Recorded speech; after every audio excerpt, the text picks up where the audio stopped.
I feel that the more you give, the more you receive. It's reciprocity, right? It's just a psychology principle. And so if you want people to reciprocate and give back, you have to give first. That's a good principle you can apply when you start engaging in communities.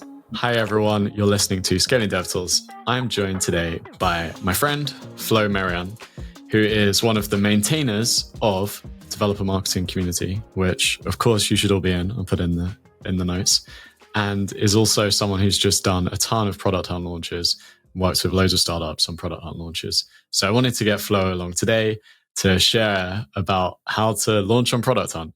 Flo, thanks so much for joining. Thank you very much for having me in the show, Jack. Really looking forward to this. So the way I thought I could do this is I have not launched Scaling Dev Tools on Product Hunt. So I thought that I'll be a kind of live case study and ask you all the questions that I have, and hopefully those listening will find these useful as well. So first of all, what kind of stuff can we launch on Product Hunt? That's one of the questions I have, because I've kind of made Scaling Dev Tools into a website and there's some tools and stuff, but it was like primarily the podcast. So like, how do we think about what we could launch on Product Hunt?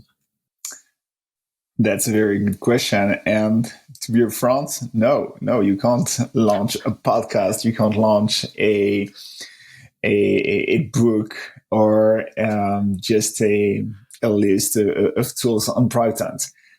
That's the short answer. However, it's really the angle you give to with your example, Scaling Dev Tools. Scaling Dev Tools isn't just a podcast, it's also a collection of lessons learned from their first founders. And this is very valuable. And this is the kind of products that the Product Hunt community needs. And so that would be, if I were you, I would take that angle. You're not just a podcast. It's going beyond, right? So I think that's point number one, is to share the vision, the mission, so it really fits also with the Product Hunt community. Okay, that makes sense. So I'll push it more like the website, tools like filters, be able to like find lessons from founders.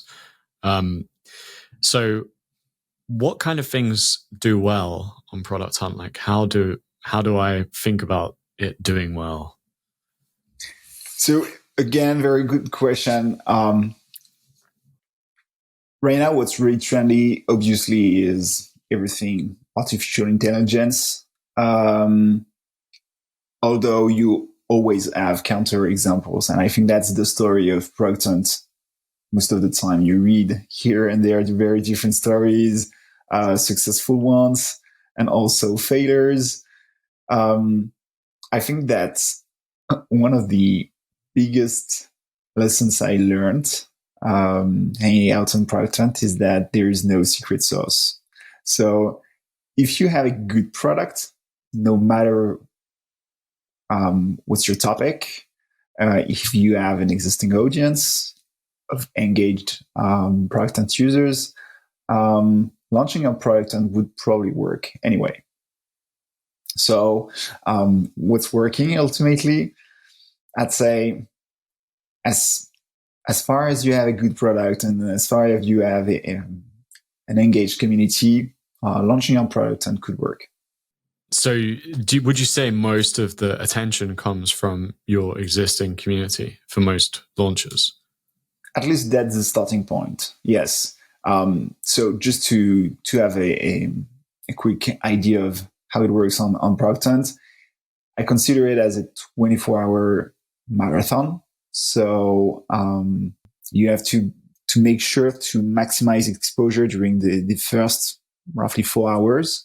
And if you manage to get in the top 5 during those first 4 hours, there's a high chance that you'll get an organic growth in terms of number of upvotes and comments, because the way it works on Product Hunt is that most of the time people go to producthunt.com and will see those first 5 products of the day, and most of them will upvote, or if they attracted by the tagline, they will go and check the details and maybe post a comment. So yes, it's definitely the starting point, at least, is to have an audience that will give you the right kick you need in order to perform well on launch day. Okay, and it launches it's like 8 a.m. Like GMT, right? 8 a.m. CET. CET. So okay. midnight PST. Okay. So midnight PST in European time is like. So yes, GMT. It's 8 a.m. You kind of won't rely on Europeans and Asians and in because Americans are asleep, right? At that time. Yes, that's the true. First 4 hours. It certainly gives an edge for European founders and also Indian and Asian founders, at least because during these first 4 hours, well, this is where European people and Asian people are the most active. So yes. So we are relevant. Absolutely, we are relevant. Absolutely, and that's also what's really exciting about launching a product on launch day. You know that you are doing your best to be in this top 5 until the American people, the American audience raise up, and that moment is key because then you can feel this organic growth. Cool. And is there like anything that tends to get people to like is it just like, I guess this combination of just messaging every single person you know and asking them to like support you, right, on Product Hunt? Please don't do that. Oh, don't do that. That's not my advice. Okay. I personally feel that you have some people and products that push their brands way too hard, and I think that it might damage your brand in the long term rather than the opposite. So I think the main objective really is to be helpful and intentional and thoughtful the way you approach your launch and promotion.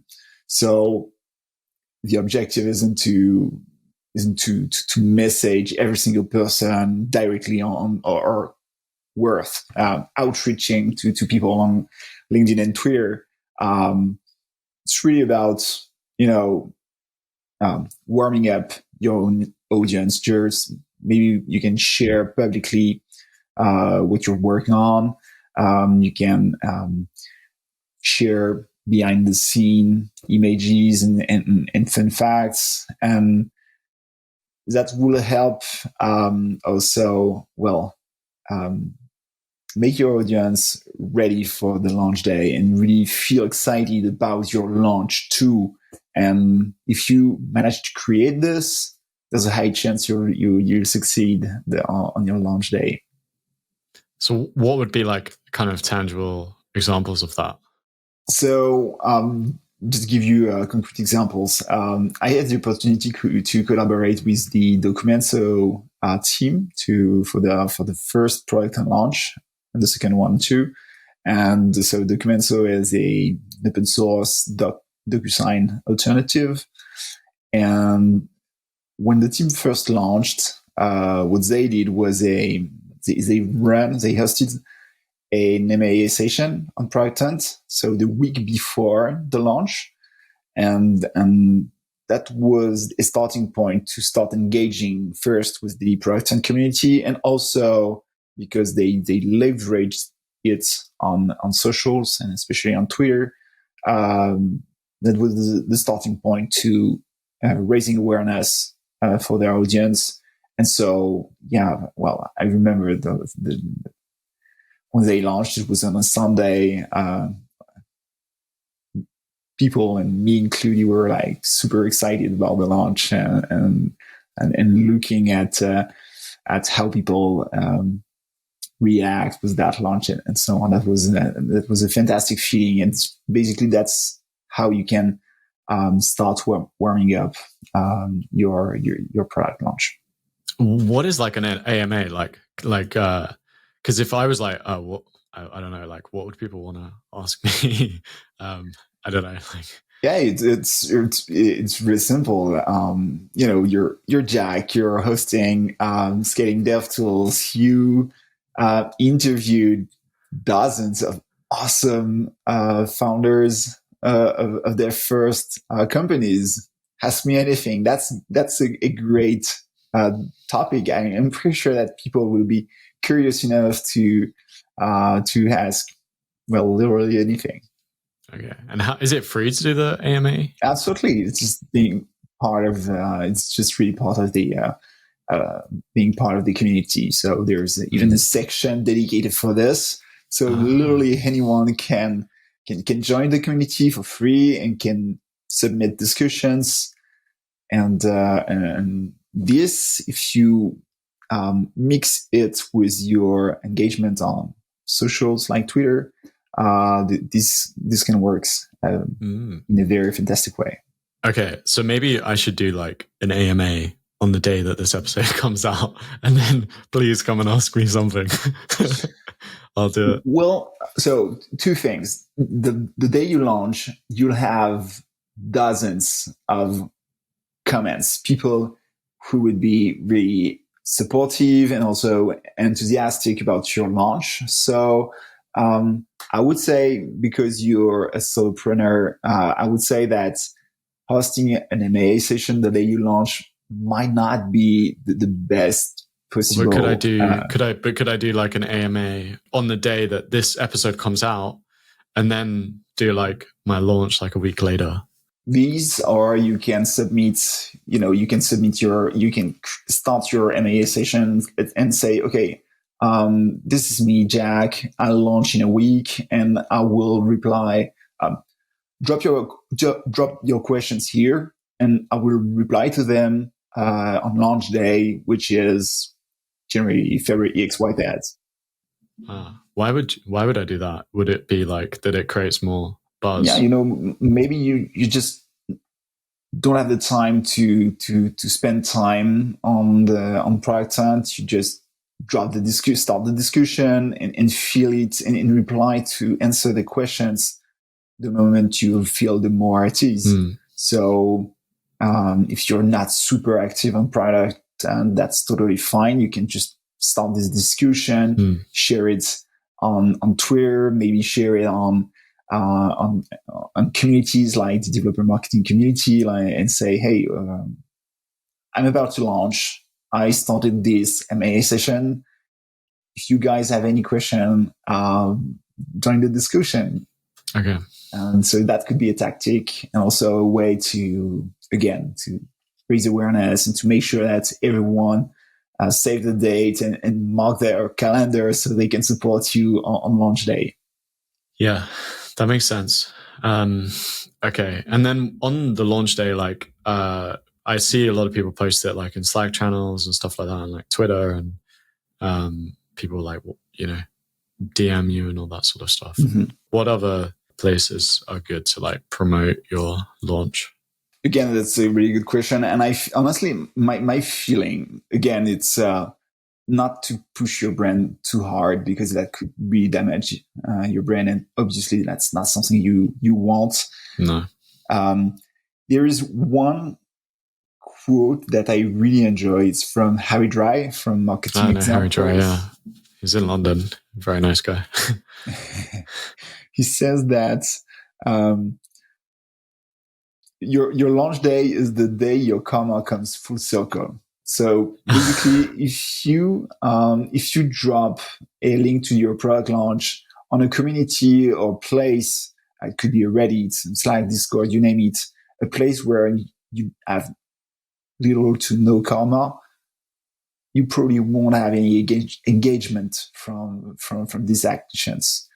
While if you're fully engaged and committed to other places, if you're highly engaged on Twitter, if your audience is in this developer marketing community, then it makes much more sense to really just focus on the channels, the places where you're already hanging out. That makes much more sense than, just stumbling upon places where you could share. At least that the experience I had when we launched. I had the opportunity to, when I worked at Specify, an API company. This is basically what we did. And the highest results we had was when we engaged with friends, with community. When we were engaged, we tried Reddit, although we weren't active Reddit users, and literally we had the best results was the people we regularly engaged. So that's why I feel that if you have an audience early, that really helps. Yeah, that's actually, I think, a really good point that gets overlooked a lot of the time. Is like everyone sees like post, like share all your content and stuff, but it's like you need to. Yeah, I really like that quote. The karma comes back, and sometimes like it's like sometimes you undershare, and then sometimes like you kind of overshare and you don't give enough, and like it's that kind of, you want to do both, I guess. You want to share, you also want to give, and just be prolific, I guess, in giving and taking. Certainly, it's true. That's what I see in our community. You have people that just connect and they log in just to post and promote their own stuff. I don't feel it works this way. I feel that the more you give, the more you receive. It's reciprocity, right? It's just a psychology principle. And so if you want people to reciprocate and give back, you have to give first. That's a good principle you can apply when you start engaging in communities. And if you want to have something from communities, you have to give first. I don't want to say anything because I feel like we just need to let that point sit in. I'm internalizing that. How can I be more mindful about reciprocity and like giving before expecting that anyone would like, want to like read my stuff, want to like share my stuff? How can I give more? It is huge. Maybe we can also, if we talk launch prep, there's also something that is very important. So because we're in this dev tool space, it's something that is quite specific, and obviously Product is a global place with people not just dev oriented. And so one point is that you really want to make sure that your tagline, especially the tagline and also the description, are quite easy to understand, to digest, are clickable enough, but not in a bullish way. And you really want to make it, I feel that when you work on the content and the copy for Product Hunt, so both the tagline and the description, one best practice to make it plain English, as simple, as straightforward as possible. I think that's one thing. And the other thing also is what's really important, and it happened to a community member very recently. Make sure to anticipate. You have to realize that the product and team reviews hundreds of products every day, and they have to select them. If you submit your product and plan it for the next day, there's a high chance you won't get featured. So make sure to really anticipate, maybe schedule it in advance So the product and team has the time to review it, to process it. And that's the best way to get featured, at 9:01 a.m. CET. So it happened to one of our community member. He prepped everything, scheduled the launch for the next day, and the next day he had to wait like 8 hours to get featured. And obviously, 8 hours later, well, he was starting all at zero. down the rank. Yeah, it was all down the ranking, and so that basically killed it. It lowered the efforts. I'm not an advocate of being highly connected and highly engaged with the product and community, but at least if you want to do a proper launch, do it well. So it makes making sure that you have a copy that sounds relevant for the broader audience, that and make sure also to anticipate your submission, and prep as much content as possible. So when you're on launch day, you can fully enjoy it. Because my perception, my experience with launch days is that it's a fantastic feeling. There's so much, adrenaline the launch, the day you launch, that you don't want to waste it trying to write a tweet or a LinkedIn post at the last minute. You want to prep this as soon as possible to fully enjoy the day. It's really important. Yeah. I think that's an amazing tip. And I haven't heard that anywhere. And I've read quite a lot of like product hunt guides. So thank you, Flo. I actually have way more questions, but we just reached time. And I know you've got a hard stop. So thank you very much, Flo. That was really, really helpful. I think some people are going to have more questions for you. So I know that, where can they find you if they want to talk about this more? So there are two main ways. Is probably reach out on Twitter. I have my direct messages open, and also obviously on LinkedIn.